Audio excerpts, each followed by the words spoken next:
Class 12th most welcome to lecture number 4 of retirement of a partner. तो देखो, retirement of a partner का lecture number 4 में हम पहुंच चुके हैं। अभी तक हमने रेशियोज के कैलकुलेशन को समझे हैं और तो और हमने गुडविल का अकाउंटिंग ट्रीटमेंट को समझा है। और आज की क्लास में हम सभी क्या समझेंगे, तो ये बहुत ही स्पेशल टॉपिक है, ठीक है। इसका क्लास थोड़ा लॉन्ग भी होने वाला है, बट कोई बात नहीं, आपको समझ में आ जाएगा। तो आज का जो हमारा क्लास है वो है accounting treatment for reserves and accumulated profits and loss, ठीक है। जब कभी किसी भी पार्टनरशिप फॉर्म में कोई एक्यूमुलेटेड प्रॉफिट हो या अनडिस्ट्रीब्यूटेड रिजर्व हो, प्रॉफिट या लॉस हो कोई सा भी, तो फिर उसका हम अकाउंटिंग ट्रीटमेंट कैसे करते हैं, इसे आज की क्लास में समझना है, ठीक है। तो फटाफट से हेडिंग आप सभी डाल लो कि accounting treatment, okay, accounting treatment of reserves, okay, and accumulated profits और लॉसेस, ओके, P&L मैंने लिखा है शॉर्ट में। तो देखो इसका मतलब क्या होता है, तो सबसे पहले तो आपको समझना होगा कि ये एक्यूमुलेटेड प्रॉफिट क्या होते हैं, रिजर्व्स क्या होते हैं। तो देखो, जब कभी भी फर्म हो, कोई भी फर्म हो, कोई भी पार्टनरशिप फर्म है जिसमें कि पार्टनर्स हैं A:B:C, ठीक है। मान लेते हैं कि A, B और C तीन पार्टनर हैं और इनके बीच का प्रॉफिट शेयरिंग रेशियो जो है वो 5:3:2 है, ठीक है। सपोज कि X जो इसमें से जो है वो A रिटायर करना चाहता है, ठीक है। A जो चाहता है कि अब वो इस फर्म से अपना रिश्ता खत्म करे और अपना मतलब कि वो रिटायरमेंट लेना चाहता है, छुट्टी लेना चाहता है, ठीक है। तो यहाँ पे हुआ ये है कि पहले से फर्म में कौन काम कर रहे हैं, ये तीन पार्टनर्स A, B और C। तो इन तीनों के द्वारा ही पहले से मान लो कि 2-4 साल पुराना इनके पास कोई प्रॉफिट है या 2-4 साल पुराना कोई इनके पास रिजर्व इन्होंने कुछ बना के रखा है फ्यूचर में यूज करने के लिए। तो अगर A यहाँ से जा रहा है तो ऐसा हो सकता है कि ये जो प्रॉफिट इन्होंने पहले से बना करके रखा है और जो पहले से इनके पास रिजर्व है वो उसमें A, B और C तीनों का राइट बनता है। ऐसा हो सकता है ना, हो क्या सकता है, ऐसा ही है। अगर तीन पार्टनर पहले से काम कर रहे हैं और अब टाइम आ गया है एक्स के A का जाने का, तो यहाँ पे जो प्रॉफिट और रिजर्व जो पहले से इन तीनों की मेहनत से बना हुआ है वो क्या होगा, क्या A के जाने के बाद उसे बाकी जो रिमेनिंग पार्टनर्स है वो डिस्ट्रीब्यूट कर लेंगे? नहीं। तो ऐसा करना कहीं से भी सही नहीं है। इसलिए यहाँ पे होता क्या है कि जो रिजर्व और जो एक्यूमुलेटेड प्रॉफिट ऐसा जब जो पहले से मौजूद है उन्हें हमें तीनों पार्टनर्स के बीच में डिस्ट्रीब्यूट करना होता है। देखो, एडमिशन के टाइम पे भी इसे हमने बहुत ही अच्छे से समझा था, सारा कॉन्सेप्ट को क्लियर किया था। तो यहाँ भी करेंगे क्लियर।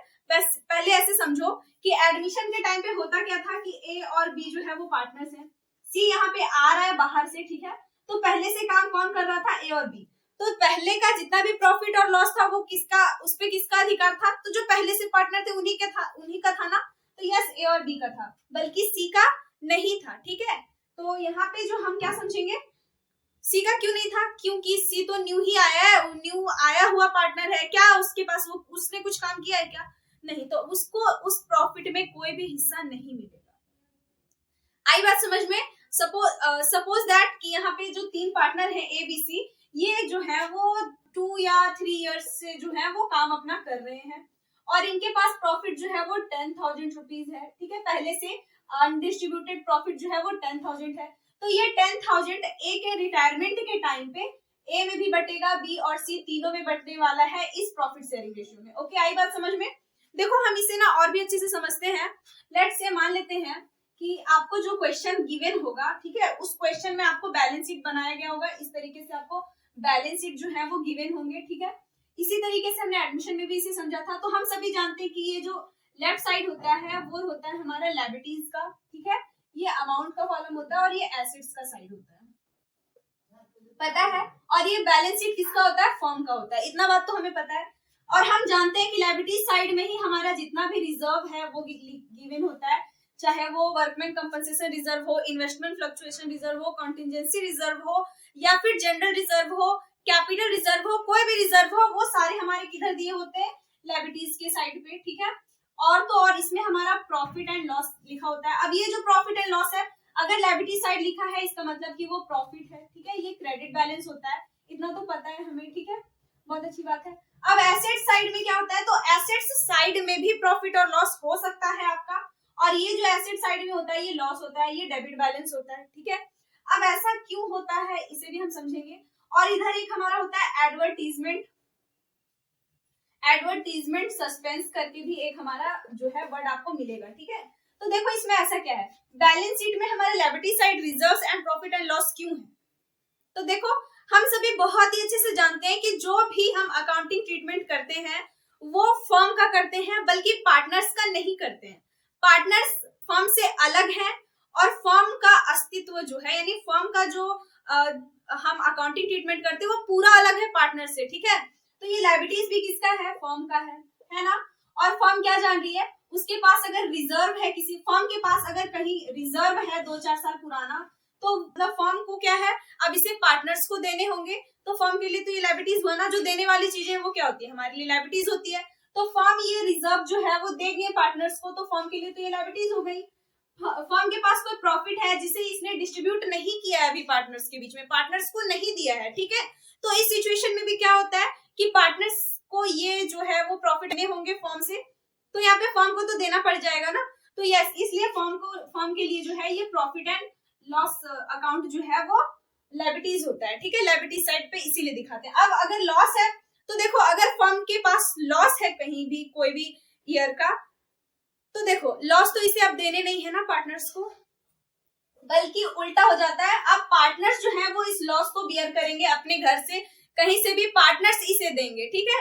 तो पार्टनर से इन्हें लेना है, और लेने वाली चीजें क्या होती है, हमारे लिए लायबिलिटीज होती हैं।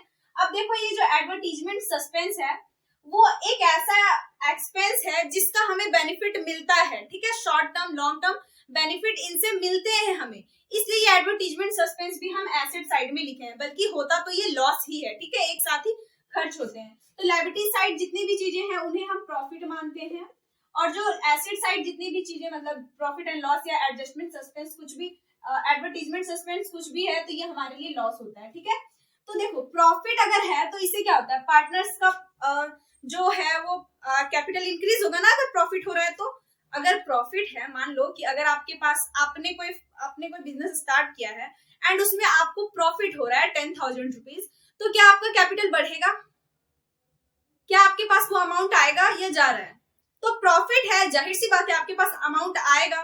तो जब कभी भी आपके पास कोई भी प्रॉफिट या अमाउंट आ रहा है तो आपका कैपिटल जो है वो आप क्रेडिट करोगे। क्रेडिट क्यों किया हमने? क्योंकि कैपिटल क्या होता है, लायबिलिटीज होता है, और लायबिलिटीज का रूल क्या कहता है कि जब इंक्रीज होता है तो हमें इन्हें क्रेडिट करने होते हैं।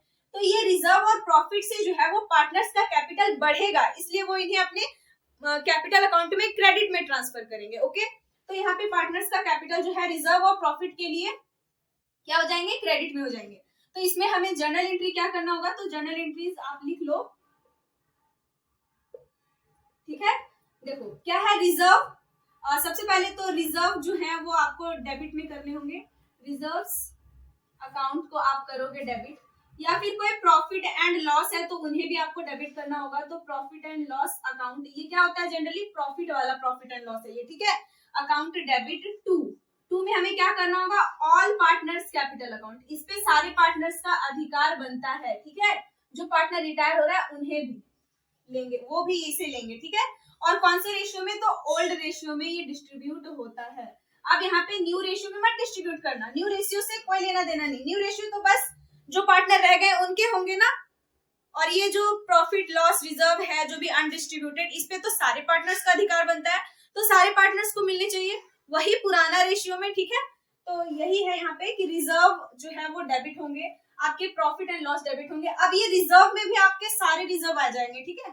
Workmen's fluctuation reserve, investment fluctuation reserve, या फिर कॉन्टिजेंसी रिजर्व, जितने भी रिजर्व हैं, जनरल रिजर्व, वो सारे जो हैं वो यहाँ पे आपके डेबिट हो जाएंगे, ठीक है। इसलिए कंफ्यूज मत होना। तो ये तो बात हो गई प्रॉफिट की, ठीक है। प्रॉफिट का एंट्री तो हमें ऐसे करना है। वहीं अगर लॉस हो जाए तो हम क्या करेंगे, तो देखो अगर लॉस होता है तो पार्टनर जो है वो उसे अपने पास से देता है, ठीक है। पार्टनर जो है उस लॉस को खुद बियर करता है, बल्कि फर्म को उसे इस लॉस का भरपाई करना पड़ेगा, है ना। तो इसमें सब कुछ अपोजिट हो जाता है। अपोजिट क्या हो जाता है, उससे अपने कैपिटल अकाउंट को जो है वो डेबिट करना पड़ेगा। यहाँ पे हमने क्रेडिट किया, क्यों? क्योंकि इससे जो है वो पार्टनर्स का कैपिटल बढ़ रहा है। अब पार्टनर को जो है वो ये लॉस देना पड़ेगा, ये एडवर्टीजमेंट सस्पेंस भी मतलब चुकाना पड़ेगा। तो हम क्या करेंगे, तो यहाँ पे जो है वो पार्टनर्स का कैपिटल अकाउंट को हम करेंगे डेबिट, ओके। तो यहाँ पे आपका फॉर, ये तो प्रॉफिट के लिए हो गया, ये लॉस के लिए क्या होता है, तो पार्टनर्स कैपिटल अकाउंट आपके डेबिट हो जाएंगे टू ये जो प्रॉफिट एंड लॉस अकाउंट है, to profit and loss account. ठीक है, देखो ये लॉस है, ठीक है, समझ जाना। और टू अगर कोई भी एडवर्टीजमेंट सस्पेंस है अगर, तो वो भी हो जाएंगे। ठीक है, एडवर्टीजमेंट सस्पेंस अकाउंट। आई बात समझ में? अब देखो नरेशन क्या लिखेंगे, तो यहां लिखना बीइंग एक्यूमुलेटेड प्रॉफिट या reserve is distributed between old partners in old ratio. ठीक है, और यहाँ पे तो यहाँ पे लिखेंगे एक्यूमुलेटेड लॉस और advertisement suspense transfer to partners capital account in old ratio, ये भी ओल्ड रेशियो में ही होने वाला है। ठीक है, अब इसमें ओल्ड पार्टनर और न्यू पार्टनर का करना ही नहीं है, या तो सारे पार्टनर्स के बीच में यहाँ पे जाना है। ठीक है, क्योंकि इस पे जो है वो सारे पार्टनर्स का अधिकार होता है। ओके, आई बात समझ में?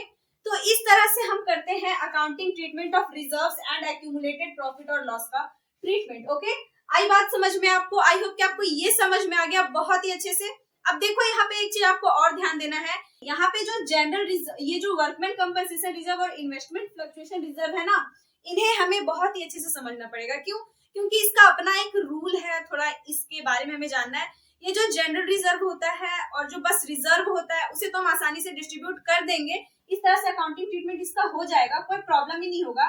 ठीक है, और अगर लॉस है तो भी हो जाएगा।